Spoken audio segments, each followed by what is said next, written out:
Ya, kalau secara cerita idenya memang udah dari 2011 sebenarnya idenya. Lalu kemudian 2 tahun yang lalu Mas Tata kemudian menawarkan ke saya, ngajak untuk ayo bikin sesuatu gitu.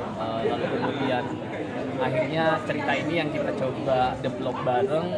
Jadi kalau saya pada saat awal ide yang kemudian saya tawarkan, memang pada dasarnya awal core-nya adalah drama, tragedi drama gitu, yang kemudian direspon jadilah seperti ini dengan bantuan dan perkembangan pada saat ketika kemudian ini memang tujuannya untuk bikin drama komedi gitu. Ya sebenarnya kalau kesadaran kami di awal bahwa pada saat ketika ini dibuat, tentunya ketika ini hanya jadi sebuah sajian drama yang kemudian mengharu biru dan mungkin bisa jadi akan masuk ke dalam sebuah perasaan yang terlalu sangat tragik gitu buat kami pada saat ketika ini kita coba justru deliver bahwa kemudian tragedi apa yang kemudian kita coba pengen hadirkan disikapi dengan sesuatu yang lebih fun kayak gitu, bahwa semua hal masalah yang ada di kehidupan ini kalau seandainya kita menghadapi sebuah tragedi mungkin penyikapannya akan lain rasanya kalau kita juga menyikapi dengan cara yang berbeda gitu, perspektif yang berbeda. Itu yang kita coba pengen tawarkan. Jadi jangan kemudian akhirnya kita melihat sebuah masalah menjadi sebuah masalah gitu dari perspektif ketika kita mengemas cerita ini gitu. Kita pengen justru membuat tragedi-tragedi ini kita sikapi dengan cara yang berbeda, yang kemudian akhirnya penonton akan bisa merasakan sesuatu apa sih nanti gitu ya, kemudian mereka bisa dapetin itu sih. Tapi yang paling utama juga sebenarnya ini lebih ke bagaimana kami melihat soal film Indonesia hari ini gitu. Artinya yang pertama adalah kita mungkin film-film bioskop kan sudah didominasi oleh satu genre tertentu gitu. Nah kita coba pengen keluar dari situ. Lalu yang kedua, ukuran yang lain juga sebenarnya karena kita berdua memang pengen punya satu eksplorasi yang lain, yaitu komedi. Kalau kita ngomongin soal drama, tentu saja memang ini ide dari Lurendra, kita menciptakan sesuatu yang berbasis dari sebuah tragedi di dalam tubuh keluarga gitu. Tapi lalu kemudian kita harus mencari unique selling point yang membuat kita tuh berdua sama-sama keluar dari zona nyaman gitu. Jadi makanya kita bikin komedi itu memang ini satu bahan eksplorasi kita. Yang kedua memang kita pengen coba untuk menghadirkan variasi ragam komedi di Indonesia gitu. Dengan mengambil tema yang tidak populer sebenarnya tapi dekat dengan masyarakat.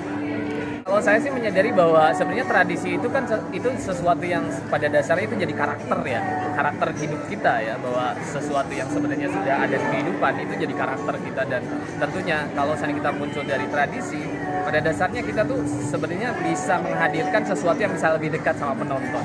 Itu pada dasarnya itu. Selain itu tradisi itu pada dasarnya juga punya potensi keunikannya sendiri gitu, bahwa di tradisi di sebuah tempat dengan sebuah tempat yang lain itu akan ada perbedaan, tapi dia akan bisa relasi karena memang tradisi ini dipahami atau diketahui oleh masyarakat gitu. Nah ini yang sesuatu yang saya sadari, dan ini sesuatu yang kemudian yang seperti tadi saya sampaikan bahwa tradisi menikah di depan jenazah ini sebenarnya secara materi drama itu tuh udah, tradisi ini tuh udah drama banget gitu loh. Ada pernikahan, ada kematian, ada rasa kesedihan yang dicampur dengan seharusnya momen kebahagiaan yang akhirnya tertutupi dengan kematian itu gitu. Jadi ini sesuatu yang kita sudah bisa jadikan materi yang kuat, yang solid, yang kemudian dengan bantuan Mas Tata ini jadi bisa kita olah jadi sesuatu yang bisa menghibur buat penonton banyak. Tapi memang juga pada dasarnya kan Lulu Hendra ini juga filmmaker intelektual, dia juga seorang pendidik, dia seorang dosen gitu, sehingga memang semua hal yang harus kita bikin, tugas kita sebagai filmmaker kan memang harus selalu tetap aktif untuk meriset realitas yang terjadi gitu. Jadi kalau ngomongin soal budaya kan memang ya kami juga besar di kebudayaan Jawa sebenarnya, meskipun dia orang Sunda gitu. Tapi memang ya dari dasar bahwa dia sebagai filmmaker intelektual itu sebagai seorang pendidik, ya ini memang juga jadi bagian dari tanggung jawab gitu. Kalau saya kan dari jalanan. Ya, kita sebenarnya ngasih tahu ke semua pemain gitu bahwa pada saat ketika kita butuh karakter-karakter ini pada dasarnya memang harus sadar betul gitu bahwa sebenarnya core cerita ini tuh sebenarnya basicnya dari tradisi, tentunya masuk kehidupan itu dari tradisi yang tadi sangat drama banget gitu. tapi bagaimana kemudian mendeliver ini dengan cara komedi gitu.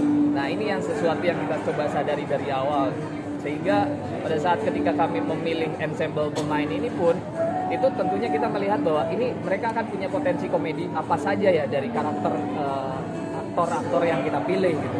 Sehingga tadi keberagaman yang kemudian muncul dari Komar, dari sosok Bayu, dari stand up komedian seperti Rahmat, lalu kemudian dari Dela yang basicnya drama, itu dia punya variasi bentuk yang berbeda ya. Kemudian itu yang memperkaya kemudian film ini jadi berasa lebih punya dimensi.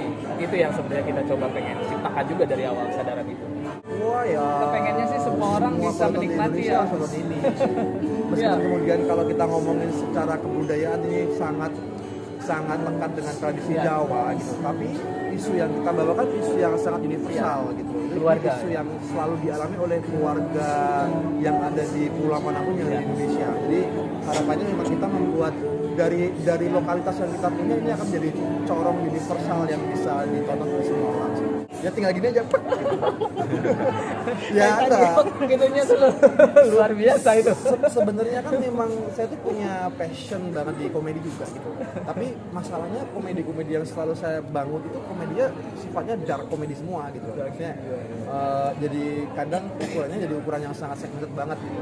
Nah, makanya kenapa kemudian justru ketika saya bertemu dengan dulu bercerita banyak hal soal dirinya ini itu kemudian kita sepakat jadi komedi, ini jadi kayak semacam passion terpendam saya yang wah ini waktunya nih aku pengen bener-bener coba nulis keluar dari zona nyamanku yang bener-bener nulis komedi yang tidak dark gitu tapi bener-bener bisa ke deliver ke masyarakat gitu.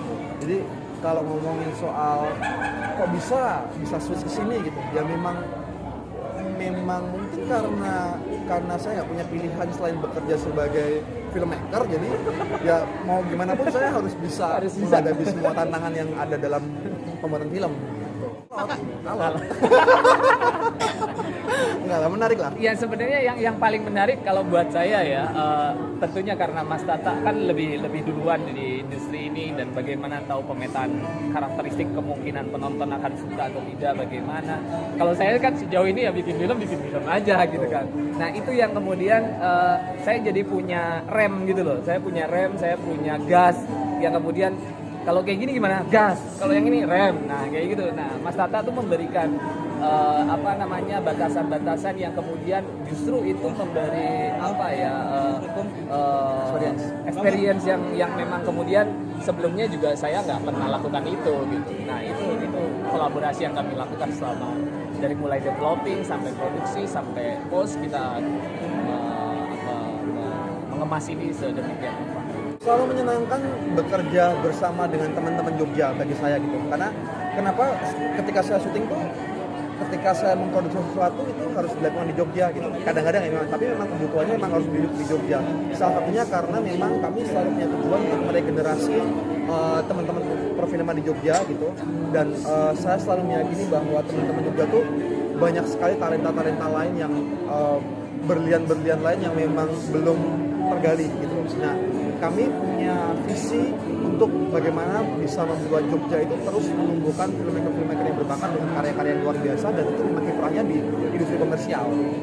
Maksudnya Lulu memang mengawali karirnya di dunia film festival, lalu kemudian dengan startupnya dia menyatakan diri aku siap membuka diri untuk masuk ke dunia industri. Inilah momennya gitu.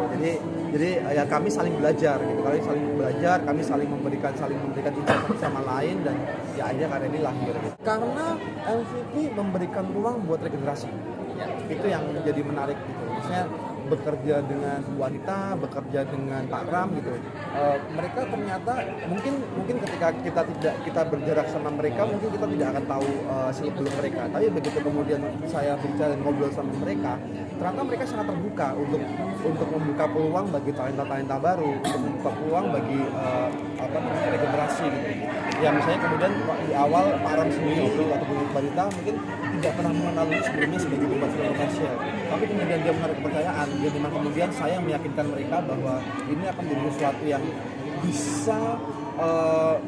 bisa menjadi tontonan yang menarik gitu. Ketika saya presentasi dengan mereka, ya mereka ternyata memberi ruang. Itu kenapa kemudian kami mau kolaborasi. Dan satu lagi ngomongin soal kebebasan kita untuk berkarya, kita juga memberikan ruang yang cukup lebar, mereka tidak mengekang. Tapi kan memang kita semua sudah saling paham soal pakem bagaimana ini akan membuat kemasan soal tontonan yang ditonton oleh orang banyak gitu. Jadi itu aja yang pakemnya kita punya. Tapi soal kebebasan mencipta ya memang itu jadi ukuran kami semua.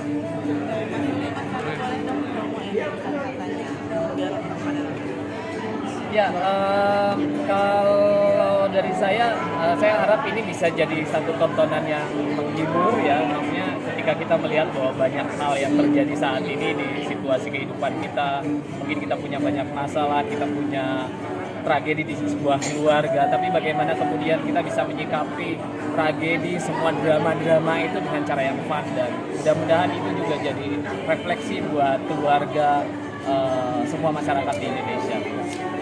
24 April di bioskop Indonesia, mau ketawa, mau nangis, mau ketawa sampai nangis ada di katanya. Pokoknya tonton sampai tanggal 24 April.